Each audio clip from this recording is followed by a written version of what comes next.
नमस्कार प्रिय कर्क राशि वाले, सन 2022 का संपूर्ण वार्षिक राशिफल लेकर के मैं एस्ट्रोलॉजर रवि गुप्ता आपके समक्ष उपस्थित हो गया हूं। प्रिय कर्क राशि वाले, आज मैं आपको बताऊंगा कैसा रहेगा 2022 में आपके पूरे साल का हाल। आपके कर्म क्षेत्र से लेकर के आपके दाम्पत्य, धन, संपत्ति, शिक्षा और स्वास्थ्य से रिलेटेड संपूर्ण महत्वपूर्ण मुद्दों की चर्चा करूंगा। और मैं आपको बताऊंगा कि 2022 में कौन कौन से ऐसे महत्वपूर्ण समय रहेगा, यानी कौन कौन से ऐसे मंथ रहेंगे जिसमें आपको सबसे ज़्यादा तरक्की प्राप्त होगी। इसीलिए यह ईयरली हॉरोस्कोप आपके जीवन को बहुत ही बेहतर और लाभकारी बनाने के लिए रहेगा। प्रिय दर्शकों, राशिफल बताने से पूर्व एक जानकारी मैं आपको यह भी दे दूं कि अभी मैं 9 दिसंबर से लेकर के 18 दिसंबर तक झारखंड रांची में हूं। आप मेरे से व्यक्तिगत रूप से संपर्क करना चाहते हैं तो आकर के मिल सकते हैं। फिर पुनः मैं 20 दिसंबर से 24 दिसंबर तक दिल्ली में रहूंगा। आप चाहें तो व्यक्तिगत रूप से अपनी जन्म पत्रिका दिखा करके अपने जीवन की समस्याओं का समाधान करा सकते हैं।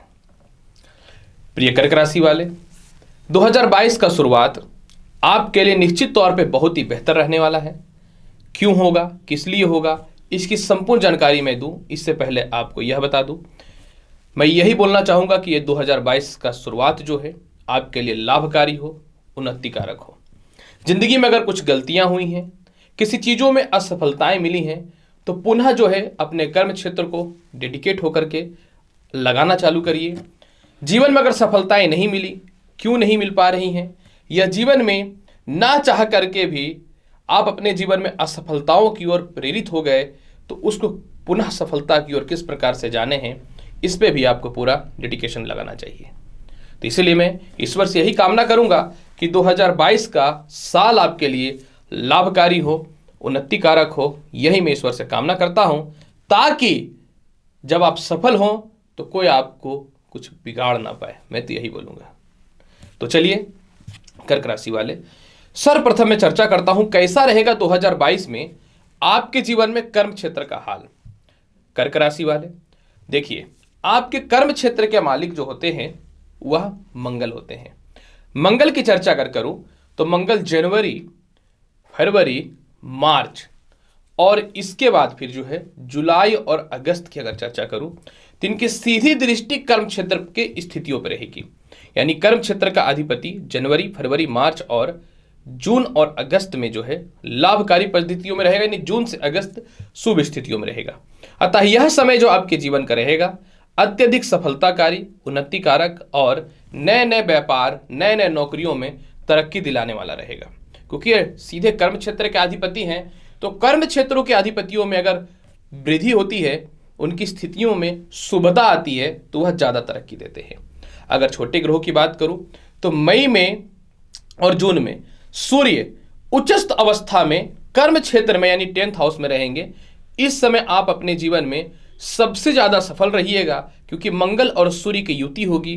मंगल आपकी कुंडली में पंचमेश और कर्मेश होते हैं और सूर्य आपकी कुंडली में धनेश होते हैं। अतः आपके जीवन में मई और जून में जो लोगों को लगता था कि जीवन में सफल नहीं हो पाऊंगा, जो लोगों को लगता था कि नौकरी व्यवसाय नहीं मिल पाएंगे, इन सभी क्षेत्रों में तरक्की के रास्ते आपके जीवन में खुलने चालू हो जाएंगे।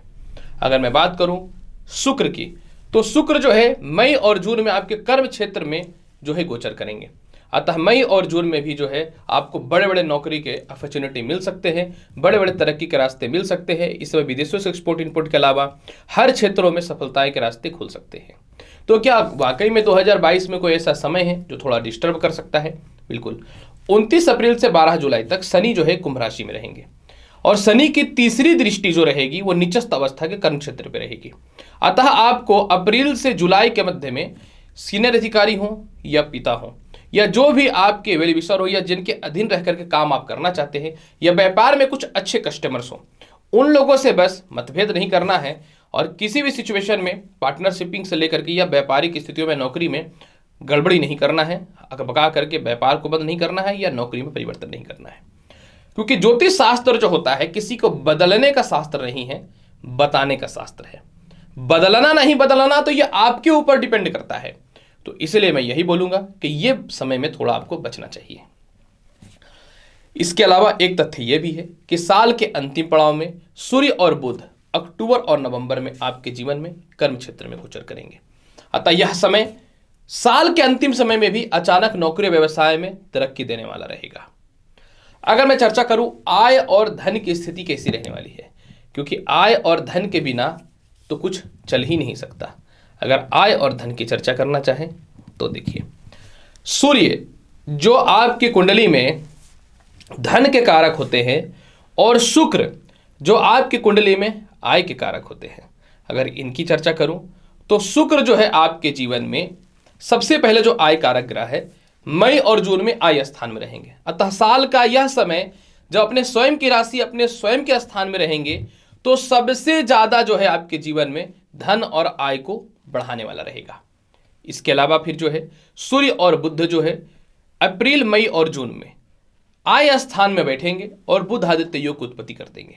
अतः इस समय पराक्रमी भी आप रहेंगे, और जब पराक्रम के मालिक और धन के मालिक आय स्थान में चल जाए तो मित्र हो, परिवार हो, रिश्तेदार हो, या व्यापारिक जगत हो, या नौकरी हो, या फिर विदेशों से ही रिलेटेड धन की स्थिति क्यों ना हो, सभी तरफ से आय के स्रोत आपके जीवन में खुलने चालू हो जाएंगे।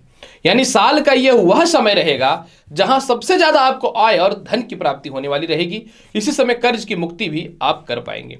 यही नहीं, पुनः सूर्य जो है ये धन स्थान में, जो इनकी स्वयं की राशि सिंह राशि है, अगस्त और सितंबर में यहां पे गोचर करेंगे, और शुक्र भी जो है अगस्त में, और इसके बाद फिर नवंबर और दिसंबर में धन स्थान से रिलेटेड गोचर करेंगे। अतः यह भी समय साल के अंतिम पड़ाव में भी आपके जीवन में अत्यधिक धन और अत्यधिक सफलता प्रदान करने वाला रहेगा। अगर दांपत्य की स्थिति की बात करूं, दांपत्य जीवन कारक ग्रहों की चर्चा कर लेते हैं, तो सर्वप्रथम यहां पे एक तथ्य यह भी देखना है कि आपके दांपत्य जीवन कारक शनि लगभग पूरे साल 29 अप्रैल तक 7वें घर में, 29 अप्रैल से लेकर के 12 जुलाई तक जो है अष्टम स्थान में रहेंगे, फिर पुनः यह 7वें घर में आ जाएंगे वक्र अवस्था में। यानी पूरे साल आपके दांपत्य जीवन में विवाह के योग तो आएंगे, लेकिन थोड़े से मतभेद दांपत्य जीवन में हो सकता है। आपको इस समय थोड़ा सा ध्यान अवश्य देना चाहिए। विवाह से सुख का मालिक अगर हम बात करना चाहें, रहेंगे आपके जीवन में 13 अप्रैल तक बृहस्पति। अतः 13 अप्रैल तक आपके जीवन में विवाह के बहुत ही अच्छे अच्छे योग बनने चालू हो जाएंगे। इस समय तो आपके जीवन में निश्चित तौर पे विवाह होना तय है। इसके अलावा जो है आपके जीवन में अगस्त, नवंबर और दिसंबर में शुक्र द्वितीय स्थान पे गोचर करने की अवस्था में रहेंगे। अतः इस समय भी आपके जीवन में धन के विवाह के योग बहुत ही अच्छे रहेंगे। दाम्पत्य जीवन में सुधार की स्थितियां देखने को मिलेंगी। अगर मैं बात करूं विदेश यात्रा का, तो अप्रैल के बाद आपके जीवन में विदेश यात्रा के प्रबल योग दिखते हैं। हालांकि अप्रैल से पहले भी मंथली हॉरोस्कोप में मैं छोटे छोटे योग जो बनते हैं उसके थ्रू बताऊंगा, लेकिन अप्रैल के बाद प्रबलता दिखेगा कि अगर आप बहुत समय से जाना चाह रहे हैं और नहीं जा पा रहे हैं तो 100% इस समय चले जाइएगा। ये अप्रैल के बाद सबसे प्रबलता वाला दिखने वाला रहेगा। अगर मैं चर्चा करूं पूरे साल संपत्ति और माता पिता से आपके कैसे तालमेल रहेंगे, कर्क राशि वाले, सर्वप्रथम बुध अप्रैल के महीने में चतुर्थ स्थान पे अपनी दृष्टि डालेंगे, और शुक्र जो है फरवरी, मार्च, मई और जून, क्योंकि देखिए एक तथ्य को समझने वाली बात है, शुक्र आपकी कुंडली के संपत्ति के कारक होते हैं और आय के कारक होते हैं।